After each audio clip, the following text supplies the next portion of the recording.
somebody says something, he's like, "Whoa, what are you talking about?" And he just gets like, like close a gasket. It's just like, I don't care. No, like. Yo, it's crazy hearing Boruto right now. It's just I know. I saw that you were a fan of Naruto, like you read manga and you was into like anime coming up. Knowing that you're the voice actor of Boruto, did you have like was you nervous auditioning for the role because of watching Naruto and the English voice actor being so good at the role that she played? Yeah, I mean, I grew up watching, like, Sailor Moon was more my jam, so that was also kind of cool. Yeah, no, I saw that. But Naruto, I watched like the first couple, I want to say seasons, but I know that's not even dipping your toe in the water. It was like the first 100 or so episodes, back when it was on Cartoon Network when I was a kid. Yeah. And I remember being like, oh, like this show is like really cool. And then like years later, I didn't realize he had a son. I didn't realize all those things. So when I got the audition, I was like, what is this? Is this a movie? Is this a spinoff? Like, they didn't really explain to me. So I kind of didn't know how big his role was going to be. You know, you didn't know you was going to be the main character? I didn't know. I guess it wasn't explained to me that it was going to be its own show. I think at the time it might have just been like the movie or something. Right. So I was like, oh, okay, like I'm in the movie. That's really cool. But then we actually started, once I got the role, they called me the next day and they're like, all right, we're starting tomorrow. We're doing the video game. So that's actually the first thing I did was, was it Road to Boruto? Whatever the first game Boruto's in, that's the one we did. But it was, once I realized that, yes, it was very like, oh my gosh, like the pressure dawned on me of like, oh, this is like a show that's been running forever, like over a decade, and people grew up with it. They love it. It's like, it's like they grew up with Naruto. Like, he's a childhood friend of theirs. And so there's this sense of like, cool. And my character is always like, Naruto sucks. You're the worst dad. So, but and you talked about Sailor Moon, like, you know, you grew up watching Sailor Moon and stuff like that. So, like, in hindsight, do you have like any regrets on your performance of Jupiter? There's like, I feel like with any show, you'll see like the first couple episodes, the voice actors sound different than they did like at the end of the show. And that's usually because we're trying to kind of find not just like the voice placement, but like the heart of the character. So like, you know, you'll find that characters might start out a little bit more like tentative, and then suddenly we're like, oh, okay, they're quirky, or oh, okay, they're the big sister or whatever. So I feel like it took like, I feel like once we got like to like episode like 29 or so with like Sailor Moon, suddenly I feel like it was like, okay, like I kind of found her more. But there was an episode I was watching recently where I was like, yeah, I wish I had done differently with her and with Boruto. There's a lot of efforts that I feel like I've gotten stronger in my voice throughout the years, and I'm like, oh yeah, I would do that better. Because there were times where I'm just like, and it's just like very repetitive, and so now I'm like a little bit more support to my voice now. So I think there's definitely that kind of stuff I would go back and do again. Right. Because I was very interested in that because, like, you know, it went on for a while, and like, what's the difference between being like, I know Jupiter, I'm not really a big Sailor Moon fan, I'm not going to lie to you. My sister was more of a Sailor Moon fan, so I'll watch Dragon Ball Z and then she'll be watching Sailor Moon. So like I caught a little bit of it. Like how does it feel going from like not per se a side character, but to a main character now?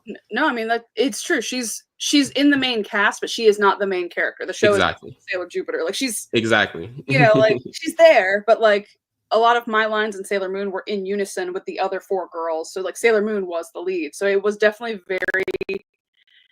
it was a lot more heavy lifting to be the main like title character in the show. And I think it's fun because you get to, as an actor, you get to be with this character on a journey that side characters might not necessarily get to go on. Like when you have like your you know, your side characters here, you're like Master Roshi is like the pervy one, or you know, Krillin is always, you know, the Yamcha is always dying. I don't know, like you don't really get to dive into things. And yes, I know that's Dragon Ball Z. If anybody's like, that's not Naruto.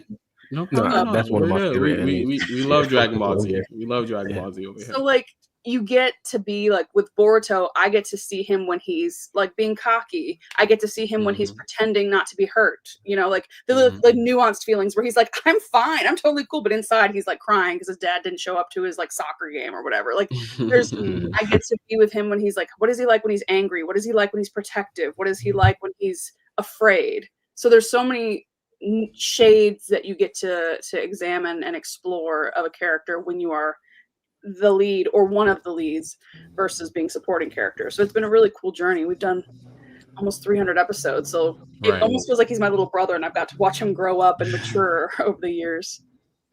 Right. Okay. So yeah, I did finish everything as far as like before 2 Blue Vortex. Yes, so we are caught up. I don't know what have they released so far, because I feel like there's a big lag of what we've recorded versus what they've put out.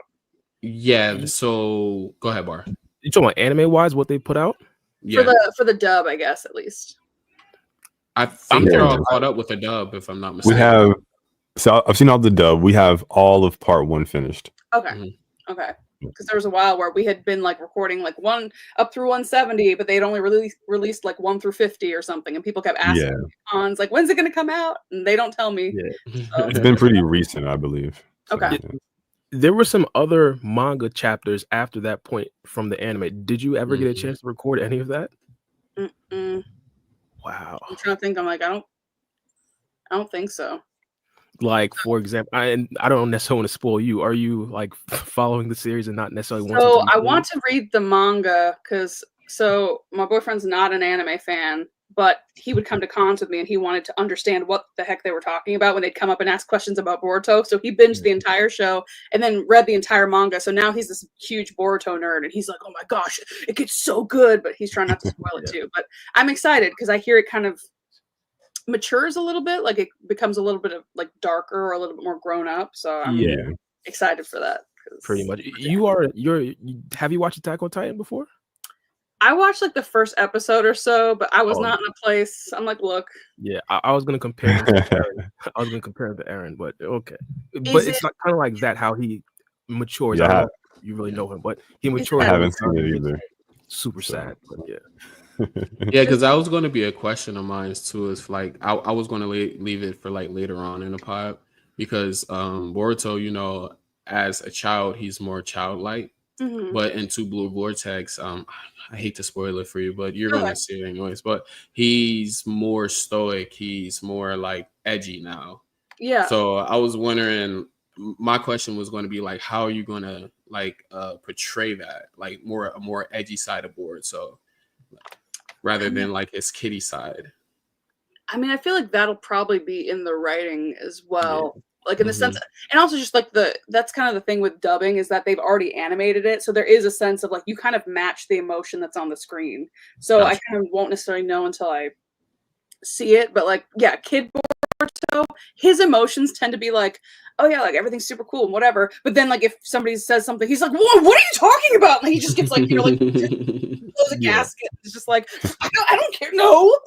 Like, it's crazy hearing Boruto right now. It's just I know.